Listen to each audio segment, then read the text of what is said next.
আসসালামু আলাইকুম। আপনারা সবাই কেমন আছেন? আশা করি সবাই ভালো আছেন।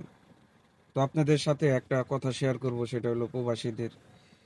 কালকে শেখ জাহিদুজ্জামান তার ফেসবুক পেজে থেকে, ভেরিফাইড পেজে থেকে আগামী বাজেট প্রস্তাব রাখা হয়েছে। একজন যাত্রী কিংবা প্রবাসী বছরে একবারের বেশি সোনা আনতে পারবেন না। এটা ভাই কোনো কথা? প্রবাসীরা বছর বছর যায় নাকি? প্রবাসীরা যায় বছরে 2 বছর পরে একবার যায়।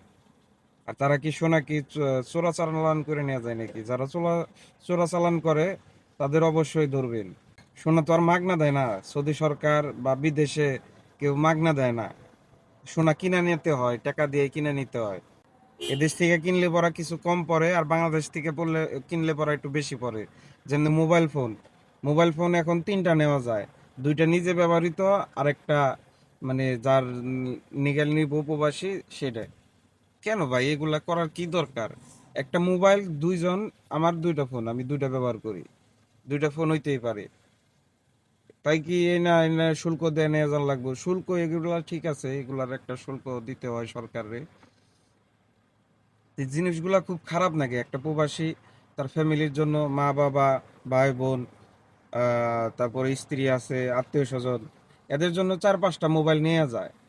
এখন বাজেটে যদি প্রস্তাব রাখা হয় 5টা মোবাইল অথবা 4টা মোবাইল রাখতে হবে, তার কারণ প্রবাসীরা এই হালটা ধরে রাখছে।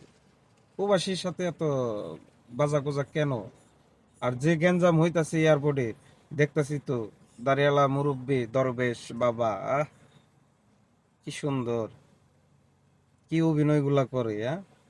অভিনয় জাগো সাথে যারা করে তাগো ধরতে হবে। যারা প্রবাসী, অরিজিনাল প্রবাসী, তাগো দেখলেই বোঝা যায়।